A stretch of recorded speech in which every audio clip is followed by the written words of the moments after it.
Hello, ladies and gentlemen, this is AliGo75, and today we're going to talk about some Skyforge.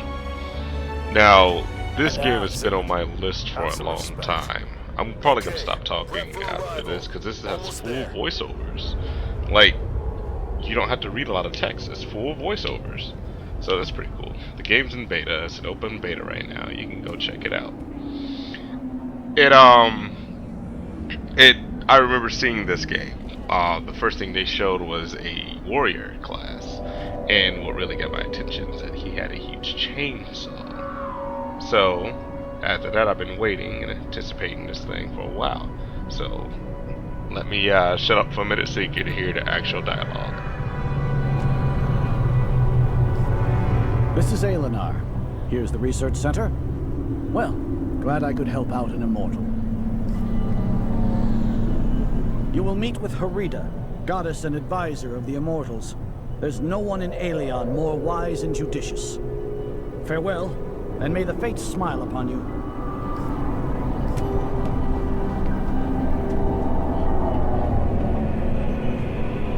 Welcome to Alinar. I take it you had a pleasant trip.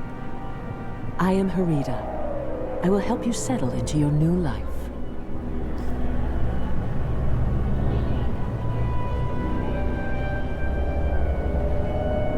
Oh, be patient. In order to find your path, you must first look inside yourself. I know you had your share of tragedies. Tell me your story.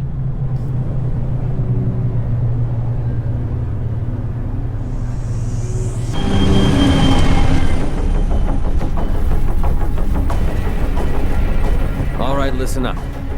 We're heading for Ionor. Our mission is to clear the town of enemies and evacuate the civilians. Keep your eyes open and be careful. We're not immortal. Questions? All right then.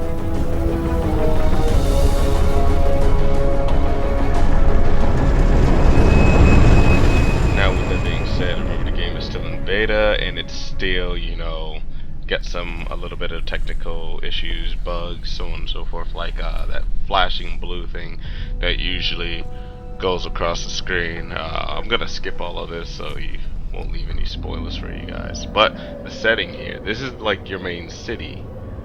Look how this shit look. It looks like Coruscant from Star Wars. So the setting is technological. It's like a sci-fi fantasy where we have technology and so on and so forth. But let's switch to the meat. Combat.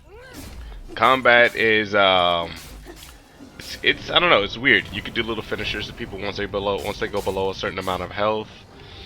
But right there, you saw how I was charging or doing that. You could do combos, much like Vindictus, Dragon's Nest, or I'm not even gonna put Elsword in here, but much like Vindictus or Dragon's Nest. So this is just me getting used to the thing. This is the interface how you equip some of your items, so on and so forth.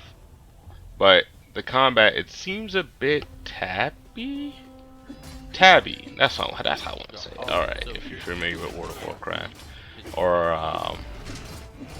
other games that are like tap targeted type stuff like Scarlet Blade, World of Warcraft, Star Wars.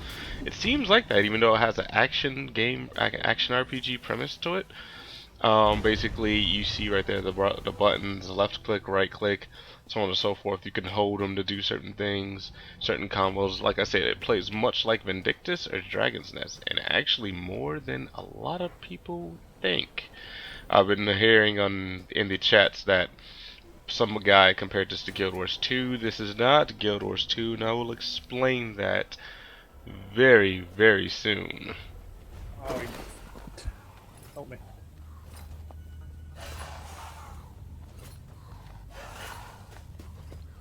And this is how you will be doing majority of your missions. This is why this is different than Guild Wars 2, and more so reminds me of Dragon's Nest or Vindictus. The world, from what I see, even though this may be subject to change, is not open world. The world is instance. So, with that being said, you'll be doing dungeons. It's like a dungeon grinder. You do dungeons, the same dungeon to get certain things. You'll go back and backtrack.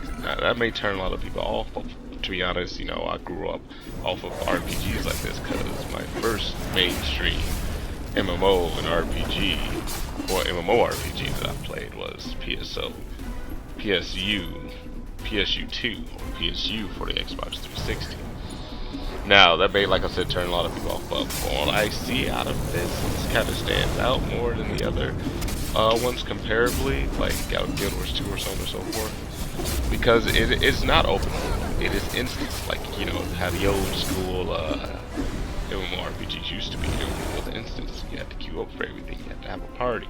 And some of these dungeons, you can actually solo them. They have nightmares, like I said.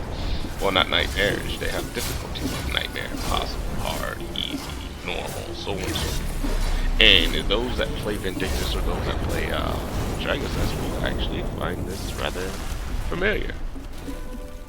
So, that being said, that is one of the main, that's how you will get around. And to prove that statement further, here is the missions log, how you would actually get around and do your missions. Much like Vindictus or Dragon's Nest, you guys are probably fucking tired of me saying that, but much like it, this is how you choose your missions. You choose your missions and you could join a group. You can join a party, so on and so forth. You could do it solo. So yes, this could be a good solo game if you don't like people, if they're being idiots, or this could be a really good multiplayer game. That's one of the joys of having an instanced MMO. And here is the talent system. So, to me it's still kind of, I don't know, a whole nother language.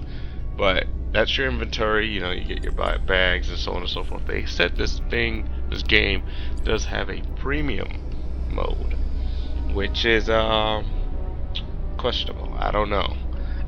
I don't want it to end up being like another ArcAge where you can't really do things without going premium, or you're really hindered because you're not premium, or so on and so forth.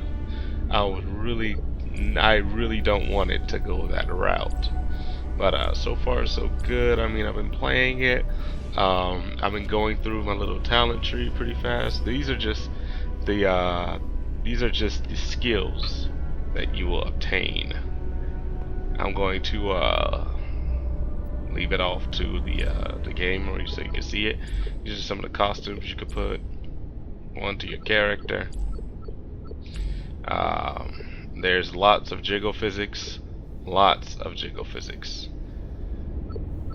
So yeah, and they've even got ass jiggle in this game. You'll see it at the end of the video, or towards the end of the video.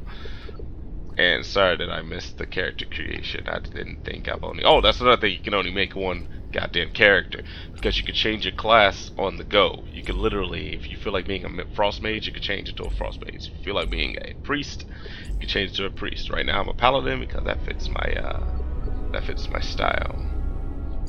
And plus, I've seen a lot of frost mages die inside of dungeons. And here is your talent tree. That is confusing, but once you get used to it, it'll tell you exactly what you'll get, what type of stat benefits you'll get, and so on and so forth. So it really won't be that confusing. And yeah. So now I'm gonna go to character creation. Unfortunately, like I said, I can't show you guys a traditional character creation. Fucking jiggle physics. But I can show you what it looks to make your own character. Now, you guys can download it for free. Just Google Skyforge. It'll take you right to the site, register, so on and so forth. Because, unfortunately, like I said, I missed the character creation. Now, y'all, if any of you guys know me from my channel, I usually, if not all the time, pick a female. So, I'm going to edit my female. Hope you guys enjoyed. Hopefully I enlighten you on what Skyforge is. I'm going to be putting out more videos. I know this seems a little bit more haphazard, but I'm not professional. Oh yeah, also I noticed that too. Well, you'll notice it when you change your ass size. So, hope you guys enjoyed, and enjoy the rest of the video. Peace.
Hmm.